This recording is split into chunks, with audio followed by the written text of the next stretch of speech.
What's up, everybody? Happy Thursday and welcome to the Early Edge, brought to you by BetMGM, the sportsbook born in Vegas. We've got a packed chat and we've got a packed show with a lot of experts. So I want to get right to it, but let's take a look at our very kind of short recap screen here. 1-2. Amex probably should have gone 2-0, but he goes 1 for 2. Martin Green loses Monaco. Of course, he had a couple of plays, one pending. My play, my plus 180 play with Henrik Norlander is pending. They've been on the course for about an hour or so, and Norlander is tied with Martin Laird at 2 under, with Mav McNeely one shot back of them. So plenty of time there. Hopefully we can improve that recap screen. But like I said, hello, Rick. Hello, Grey Goose Hayes. Hello, Gippers Picks, Chris Kish, Brad Betts, Samuel Gallegos. Let's bring in the stars of the show. Like I said, we got a full house. We got college football tonight. We got Thursday night football in the NFL. We got baseball playoffs. We've got soccer. We've got it all. Matt, I want to start with you real quick. We know Jake the Snake, our esteemed producer, is a big Mets fan. Your reaction to the Mets kind of blowing a 3-1 lead last night? Yeah, that was rough. They still got a chance here in game 3. Their backs were against the wall Monday. They came through with the victory in game 1 when they needed to. Then they got the game. Then game 1 of the actual wild card series Tuesday, they won. So the Mets are still in decent shape, but having that lead pretty much all game, not getting to close it out is rough. And I also wanted to say, just because I wasn't on the show doesn't mean that I didn't have any plays. There are some props that aren't available on SportsLine. I'm doing a gambling column every single day during the Major League Baseball playoffs, and I went 3-1 in that. What made me think of that was I would have gotten 4-0 if the Mets actually would have held on. My top play for the day was actually the under in the first 5 of the Tigers-Astros game, and I said it was probably going to be 0-0 through 5 innings, and it actually was. So make sure to go to my page on CBSSports.com in addition to SportsLine and watching Early Edge. Yeah, Sniper is absolutely everywhere, including HQ. That's actually where you can find Mike McClure a lot, Buckets, and Zack Cimini. Gentlemen, I'm going to forego salutations because we've got a lot of picks to get through, a lot of sports to cover. So Buckets, sorry for using that big word. Was that, I saw the expression on your face. That's hellos. Salutations is hellos. He hit his microphone mute button again anyway. Oh my, Buckets is like 1 for 2 this week on that. Oh, this makes me smile, Buckets. I'm sorry. What were you saying, sir? I was saying I don't want to talk about big words. I just want to talk about footy. So if it's good with you, I'll jump into these picks nice and quick for everyone. Let's do it. Let's start off with the Europa League matchup, everyone, between Slavia Praha taking on Ajax Amsterdam. And we're keeping this one nice and simple. We're not trying to overcomplicate things. We're not trying to forego salutations. We're just trying to make some money. So we're taking over 2.5 goals here. This Slavia Praha side at home is absolute hell to play against. Nobody wants to play against Slavia in the Czech First League. It is just a pain. This team has scored at home in 61 home fixtures straight, dating back to October of 2022. This is a tremendous team when it comes to scoring goals at home. However, Ajax Amsterdam, boy, oh boy, did they look good when they ran over Besiktas Istanbul. Take over 2.5 goals here because I have no idea where the goals are coming from because both of these teams are capable of covering this by themselves.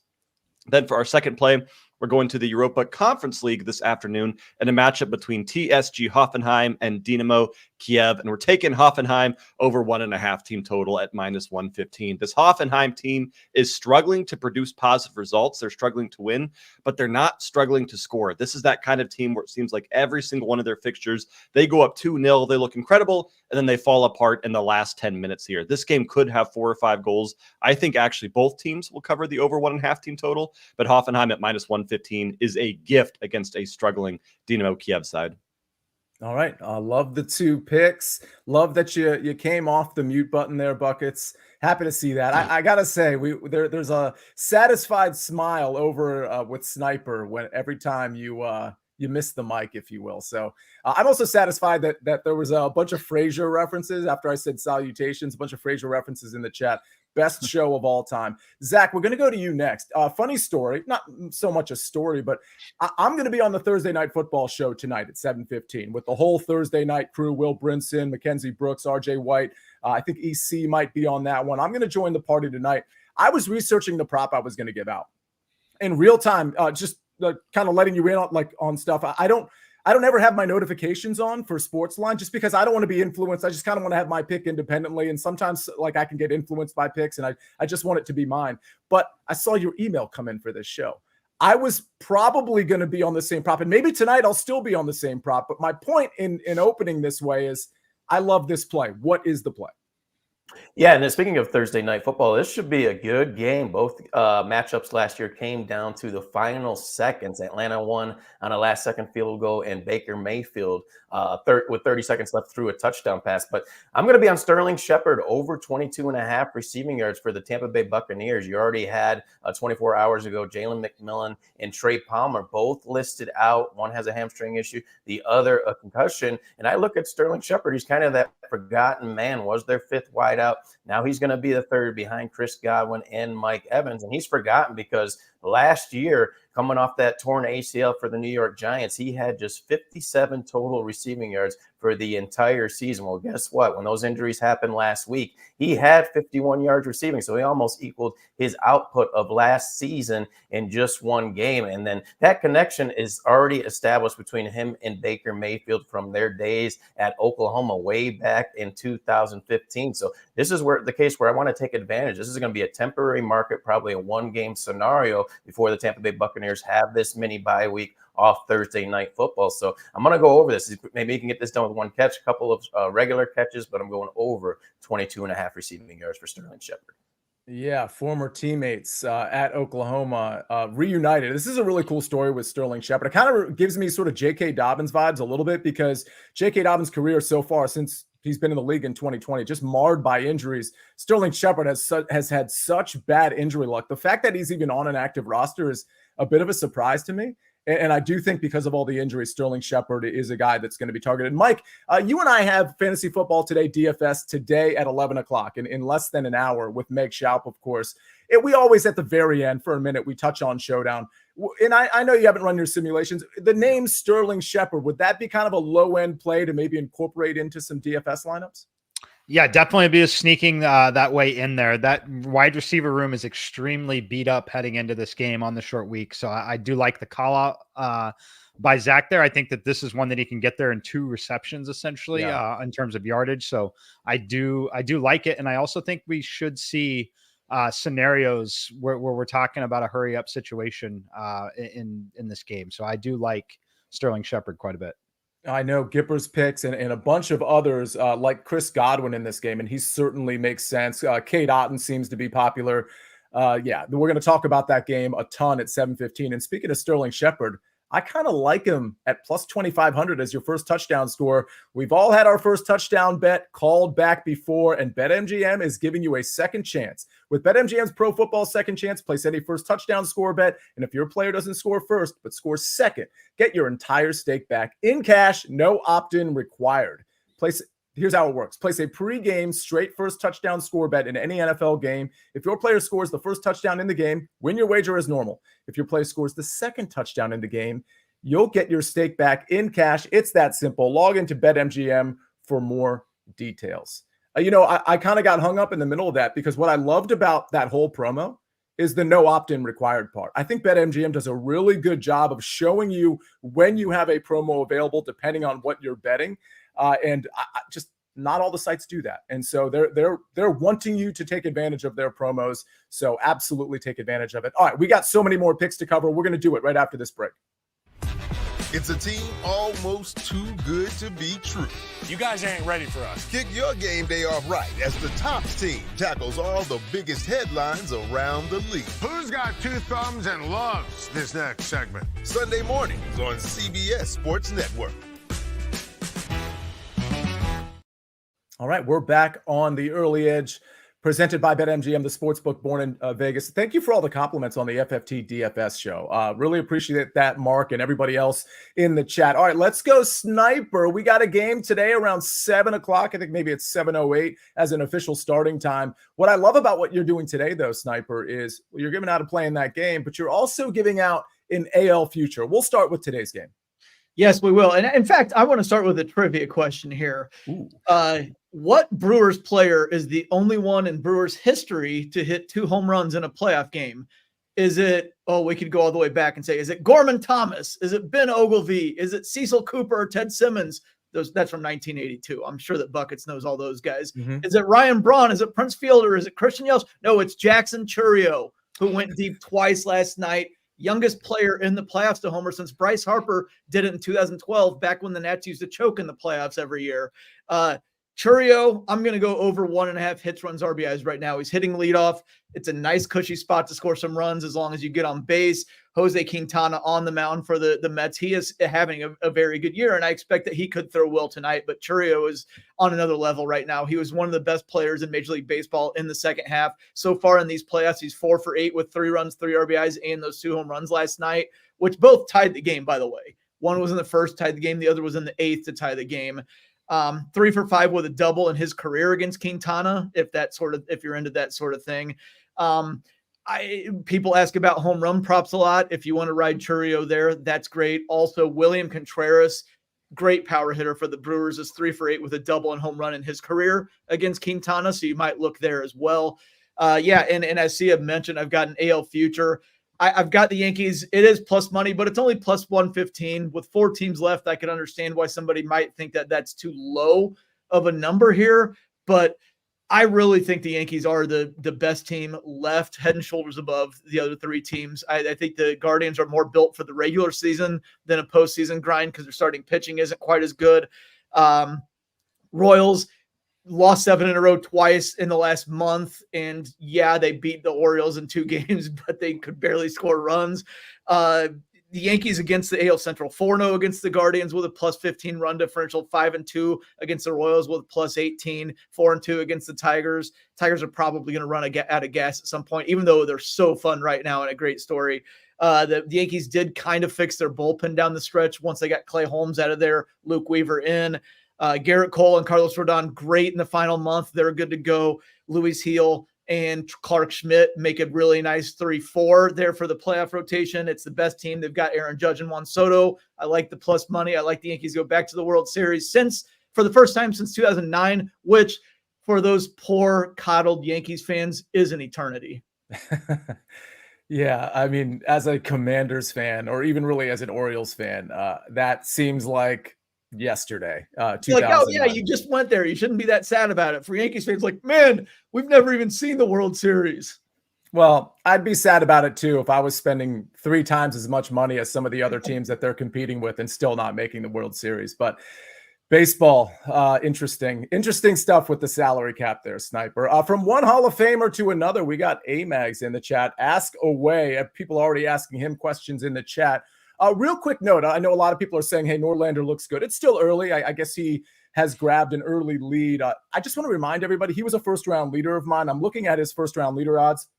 They've been chopped from 70 to 35 to 1. I don't bring that up to celebrate my closing line value at this point. It's actually more to bring up Patrick Fishburne. He was the only guy I took in the afternoon, and he's 45 to 1. I think he opened before, when I gave out the first round leaders, he was like 30, 35 to 1. The reason why he's dropped in the odds is guys like Kevin Yu have really started off hot. Thor Bjornsson, Mackenzie Hughes. My point is if you didn't get the first round leaders in, you could still put a few bucks on Patrick Fishburne. I mean, you could put it on anybody really, but I just want to note that I don't think the afternoon wave is going to have a huge disadvantage with the weather. So if you still want to put a few bucks on somebody, you got a better number with Patrick Fishburne right now at plus 4,500. Speaking of Patrick Fishburne, that's my pick. I'm doing a head-to-head round 1 matchup. It's the battle of the Patricks. Patrick Fishburne, Patrick Rogers. Listen, Patrick Rogers has played this course before. Patrick Fishburne has not. Patrick Rogers has a pedigree that perhaps, because he's been around longer, that perhaps Patrick Fishburne doesn't. But Patrick Fishburne's playing way better than Rogers. And so this is just one of those recency bias plays. I think Patrick Fishburne is very live to win this tournament. I can't say the same about Patrick Rogers. And for the record, Rogers has played here a bunch of times. He's never really been that good. His approach play hasn't been very good. And Fishburne, on the other hand, has really been good across all metrics. Approach, off the tee. He's kind of volatile with the putter, but more often than not gains with the putter as well.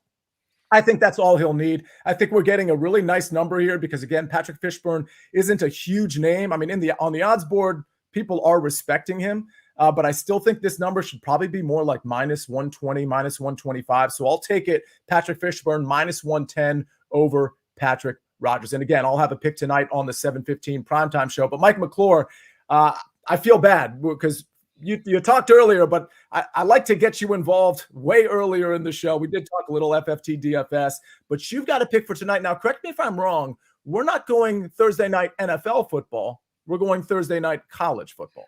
We're going to the real Thursday night football game today, Sia. It is going to be Texas State and Troy. We're looking at a first quarter here. I like Texas State in the first quarter, -3.5. I think this is a very friendly number for them. They're definitely the better team in this matchup. I know they're coming off a loss, one where they blew a big lead. They typically start hot in first quarters. They were up by 3 scores in the first quarter of that game and still managed to find a way to lose it. But these teams are massively mismatched here, especially offensively. When you look at Texas State, this team is absolutely legit offensively. It was just a few weeks ago where we were actually talking about Texas State potentially being one of the group of 5 contenders to grab that playoff spot. Now, those dreams are definitely crushed at this point for them, but they're still a good team. They've got the JMU transfer at quarterback, Jordan McLeod. I love the way he plays, especially at this level of competition. On the other side, Troy dealing with a number of injuries. Both quarterbacks are actually listed questionable ahead of this game. Now, this is a short week. It's Thursday, right? Short week for college football, not something that they're as used to like they are in the NFL. But this is a big deal when you've got 2 quarterbacks that were injured. These were quarterbacks that were competing for the starting job. One lost the job to another guy. The guy that took his job got hurt, didn't play the rest of the game yet in that last game that they just played. So I like this matchup for them. Troy's one of the worst teams in college football defensively. Yes, the concern for Texas State is going to be the defensive side of the ball, but offensively, I think they've got enough rolling. If we're talking about a limited quarterback situation for Troy, I could see a very slow start for them. So I love this number here for Texas State in the first quarter, -3.5, -105. I think the number should be 6.5 or 7, which is the number for the first half in this game. I also think the number is a little soft. I know it's a big number, 13.5 for the full game, but I've got them up over 17.5 for the full game if you don't have this market available. But give me Texas State here early in the first quarter. Max in the chat says, if Mike gives out a first quarter bet, I'm tailing. I think that's the sentiment of pretty much everybody who watches this show or follows Mike's content. Mike, real quick, I mean, I know you're specializing here in the first quarter. I mean, Texas State blew part of the reason I like this is they blew such a huge lead to Sam Houston State. What was it, just last week? I would imagine they would come out like really kind of with revenge on their mind. Not that plays into your handicap at all, but the 13.5, is their defense bad enough where you're just afraid of that number? I'm not afraid of it. I just like the number in the first quarter better, where it's simply score a touchdown and you're probably covering this if you don't have a defensive miscue. But it's really about the slow start expected on the other side with Troy, having 2 questionable quarterbacks on a short week on a team that just really wasn't great overall. But no, the numbers shouldn't be a problem. They definitely, there's a massive gap in talent between these 2 teams right now. Which isn't maybe something you would expect when you see names like Texas State and Troy, but there really is a big difference in talent. So I like them essentially in every market across the board. I'm just preferring to attack it in the first quarter because the number is 3.5, because you could get there with a single touchdown. And Texas State is a team that has been awesome coming out of the locker room to start. Their troubles are the defensive side of the ball in game when games get into shootouts going back and forth. So I like them out of the locker room most. But if you don't have that market available, I'm comfortable at 7 in the first half and still comfortable 13.5 for the full game. And Zach, I'm sure you're aware that today is day 1 of 55 days of football in a row. Your reaction? Just fantastic. Excuse me. Just fantastic. But to add to the Texas State, also a revenge spot because last year Troy beat them at Texas State 31-13. So you can have a letdown spot against Sam Houston, team you don't know. You can have a letdown spot against ASU, a team you don't know, but you're going to be fired up for a conference opponent in Troy that beat you last year.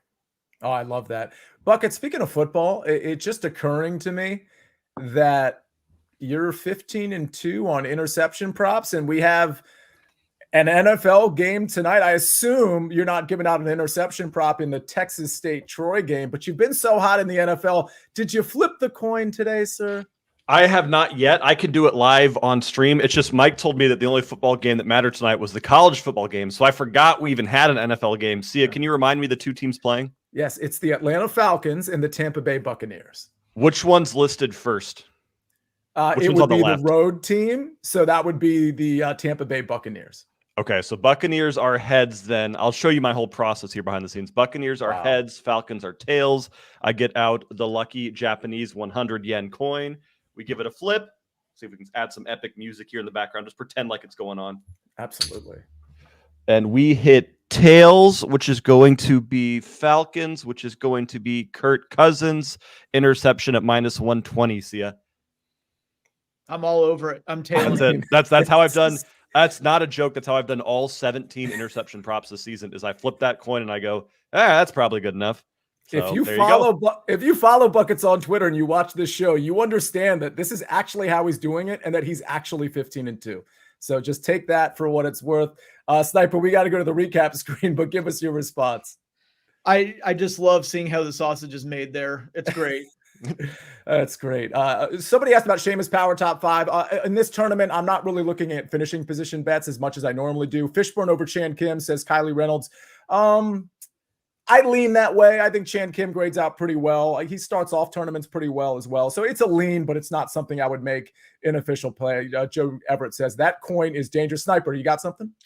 Somebody in the chat asked about the Padres-Dodgers futures on that series. I like the Padres. I had them from the start of the playoffs. They're set up so well here. The Musgrove injury, as Amags mentioned, does make you a little bit worrisome, but the Padres are set up with Cease and Darvish for games 1 and 2 and Michael King to come back in game 3. The Dodgers pitching is a complete question mark right now with Flaherty and Yamamoto and then Walker Buehler, who did have 2 or 3 good starts to end the series. But I like the Padres in that series, and they're probably going to be plus money, decently plus money. I haven't looked yet, but I really like the Padres in that series. All right.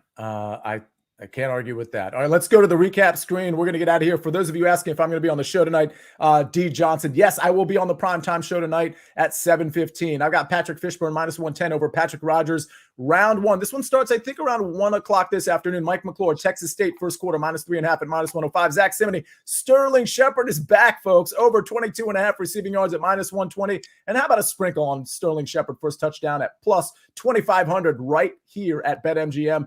The Sniper, Jackson Churio, over 1.5 hits, runs, RBIs, -125. Yankees to win the AL, plus 115. Buckets, Praha, IX, over 2.5, -135. And Hoffenheim, team total, over 1.5 at -115. Ladies and gentlemen, what a show. We got more coming your way. I got FFT DFS with Mike and Meg at 11 o'clock, but we got the primetime show at 7:15, and all of our stuff is on SportsLine. Definitely check that out. On behalf of this entire crew, Zack Cimini, Mike McClure, the Sniper, Buck Ints, says Brad Betts. Buck Ints, INTs, right? Buckets, of course. Jake the Snake on the 1s and 2s and 3s and 4s. What a great show. Let's have a great Thursday. I'm the Counselor of Cash. This is the Early Edge, and we rest our case.